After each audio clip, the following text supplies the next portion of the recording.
the master data and, pop up some of those relational aspect into that common engine.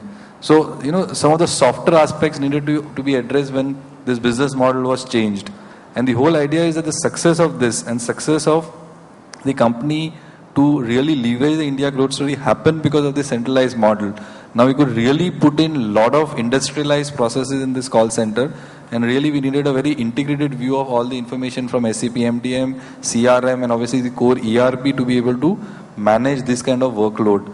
So as we speak today, the entire order volume of Asian Paints, including the heavy month-end skews which happen. I mean, paint is a seasonal kind of product, and also during the month-end there is a huge hockey stick effect. And typically you would have probably 5 to 6 times the volume in the last 3 days of any month. So that entire load is has to be managed on this composite environment. So that was on the growth story part. And really on the home solutions part, the whole idea was about how do we really offer that painting service. Because at one point of time, Asian Paints is a very strong brand name, and now we are going and reaching into the houses of customers like you and me. The whole fear was that the good brand name of the product shouldn't get vitiated when the person-to-person interaction happens out on the field. So we have to really build those CRM processes, and although it's a franchisee model, Asian Paints wanted to have a very close view on what exactly is happening out there in the house of each and every consumer.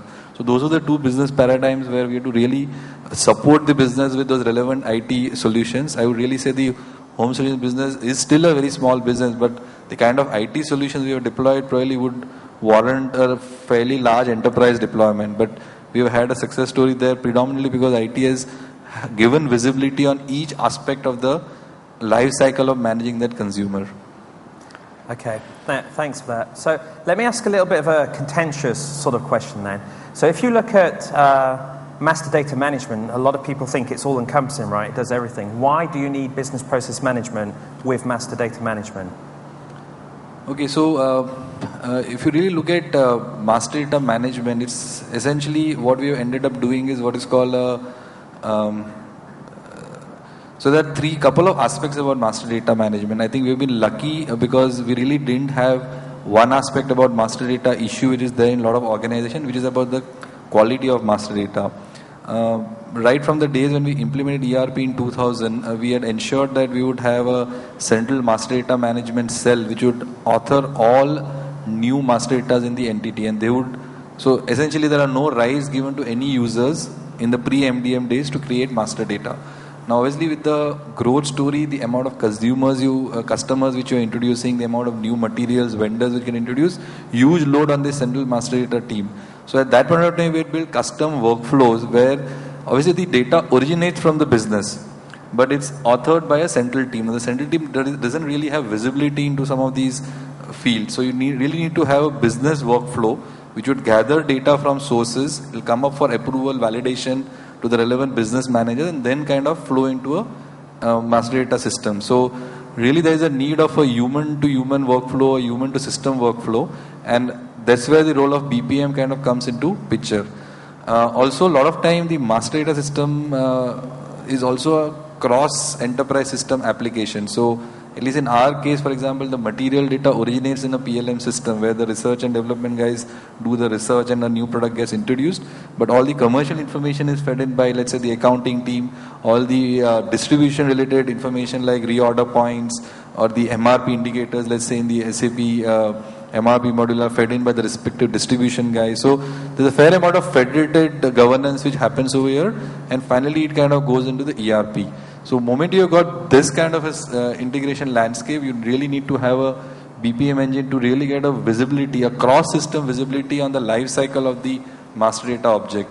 So that's where really a BPM engine plays a big role. And yeah, MDM itself has a workflow engine within it, but that really does the, I would say, the governance within that platform. So if I am really looking at certain rules execution for automatically calculating certain fields, all that happens in workflow engine within BPM, in the MDM. But if you really want to look at a cross enterprise kind of a view, you really need to look at a BPM engine out there. So I don't know whether I've answered the question. Yeah, absolutely. That's fantastic. So moving on from that, looking at this sort of cross processes across the different divisions and stuff and the different touch points that you have, am I fair in assuming that you've got other technologies that you're integrating into, and what kind of different platforms do you have at Asian Paints?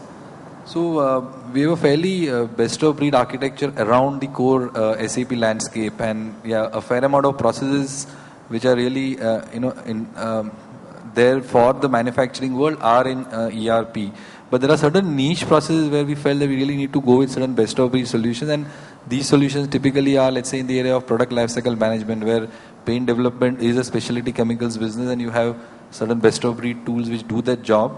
And let's say we've got certain environmental constraints where you really need to ensure that your emissions are in control, or some of the the entire stuff around pollution regulation, all that is modeled in another enterprise system. So the idea is that we still have to have a common orchestration, and let's say the material code which originates in a PLM system is the same code in all the other enterprise systems. So from that perspective, we use the BPM engine for the human touch point, and we use SAP PI as the integration layer. So essentially with the web services world, we are able to kind of syndicate master data into all the consuming systems. So some of them are RDBMS as a storage, some of them have got API, some of them have got web services. So essentially that's how we kind of end up integrating the entire landscape with a common master data view. Okay, thanks, Rash. Sachin, so one of the things we were talking about earlier when we had a quick chat was the roles of portals and process-based portals. So what can you tell us about that within the context of Asian Paints? I'm sorry, I didn't get that. Process-based portals. Portal? Yeah. Okay. Yeah. With ERP, there's already a lot of optimization in terms of processes in the organization. But to take it to the next level, and especially leveraging some of the emerging technologies which we talked about today here, the BPM orchestration layer plays a very critical role in bringing all of this together and making it work end-to-end, automated, and optimized to the next level.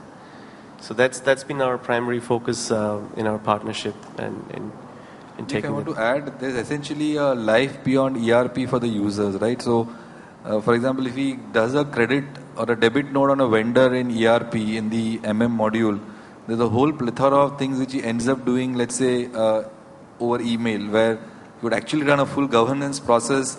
He will chit-chat with the vendor, say, okay, this is the reason why I'm doing this. Now, where does all that process get modeled?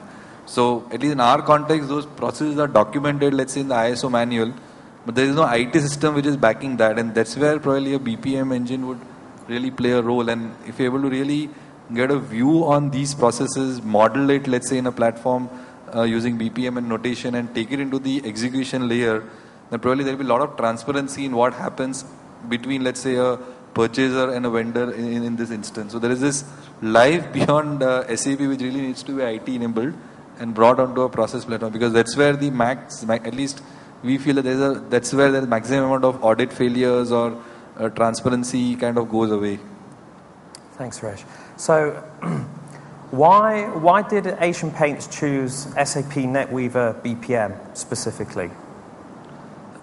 I think we had, and I must admit over here that we had a history and a legacy of using other BPM engines. Now, when this really the MDM system came up for an upgrade, there was really a call which we had to take as to where do we really see this entire BPM journey head. And what we realized is that when we looked at the NetWeaver BPM stack, we really found that we have enough solutions and technologies from SAP which would seamlessly bolt on and work very seamlessly with the NetWeaver BPM engine from SAP. And really, we really invested in that because we really saw a lot of productivity gains for our internal IT resources. More so because if you are really able to build these processes faster, because the whole idea in the BPM game is about flexibility and agility. And I'll probably depart from the MDM example and go on to this credit release workflow which we talk about, where essentially you're probing into the it's like going back from for the IT team is going back from the configuration of a packaged app to building applications all over again. So I think probably when I would have joined company, we were building applications internally, and we had a fairly large team of doing, which was doing that. And there was a certain system analysis mindset which is there with the team, with this wonderful enterprise systems which are configurable. I think the internal IT team kind of gets spoiled because a lot of those tough things about UI, about architecture things, is all hidden from the system designer's perspective. So essentially, you're just ticking boxes and enabling functionalities, right? So I'm not trying to trivialize the SAP configuration job here, but it really is at a fair amount of abstraction. Now, when you go back into the BPM world, essentially you have to really do the pure ground-up requirement analysis, really probe the user enough to understand what exactly is he doing in the manual world, and then translate it into a solution. It kind of borders into an art for a set of system analysts. Now, obviously, this is the pain point between the users and IT. I mean, the users never articulate the requirements, and when the UAT happens, suddenly they come back and say, hey, I'm not doing credit notes one by one, but I want to actually do a bulk thing. Now, if you want to go back and re-architect that whole thing, it'll probably put the project into a major tizzy. So what we felt is that for our own efficiency, it's better to have a fairly integrated stack from the development perspective. And I think some of the product roadmap features which you talk about are really good from the perspective that I don't want to go to a rules management studio to do the rules. I don't want to go to some UI designing tool to kind of go and write the UI. Everything comes in a very integrated fashion, which was, I think, what advantage SAP had, because they kind of had seen the history of other tools and said, oh, if I integrate all this, then there's a real value to the end consumer. And that's what probably attracted us to invest into NetWeaver BPM, purely from productivity gains and the agility which it will bring to the execution and delivery for the IT team. Thanks, Rash. And having worked with Asian Paints for 5 years, I've seen that they are very rigorous about their product evaluations. I mean, some of the product evaluations have gone into many quarters. Typically, an average product evaluation cycle goes for at least 2 quarters. Yeah, but a lot of time we don't have the luxury, because a lot of time we try to catch on some of the early adoption programs. So yeah, but typically you would have a fairly rigorous evaluation. So I just wanted to add that into the perspective that. Yeah, sure. So Sachin, let me ask you this. Knowing Asian Paints, as you know, and looking at other organizations that you work with, what do you see are sort of like the 3 major benefits of looking at business process management? There are many of them. For example, especially in the context of Asian Paints, we realized that BPM allows them to work with partners more effectively. They could incrementally identify a given process optimization opportunity, scope it nicely, and involve a partner in it, and go live incrementally in that kind of. I think that has worked very well. Especially in most of the work we did with Asian Paints, we always saw this start small, grow big kind of approach, which really worked well. I mean, some of the best ROIs that I have seen working with customers have come with Asian Paints. It's a small team that they have, I think around 40 people overall, but very efficient, very effective, and roll out with good frequency innovations in small incremental manner. Looking at other customers, for example, we also work with Unilever.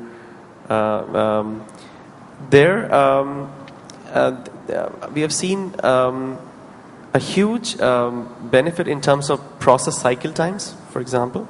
Unilever being a larger organization, being an MNC, there is a lot of history to the way the processes have been structured, and BPM allows some of that value from the processes to be extracted very, very easily. So process cycle time, process cost was key in some of the Unilever examples. Okay. So, Haresh, we were talking earlier about futures and roadmaps, and you've seen some of the things we've mentioned today. What would you say were the key takeaways from the session that we just had about what I was talking about in terms of the roadmap? What things really do you think are kind of in the strategic direction for an organization like Asian Paints? So I think I think these are trends which any IT profession would warrant are the trends of the future. There are 2 things which really strike chord, and one is mobility. We kind of have already invested in the Sybase Unwired platform, which is our now going to be as enterprise mobile platform for doing customized app development, and that mobility is one key piece. And as we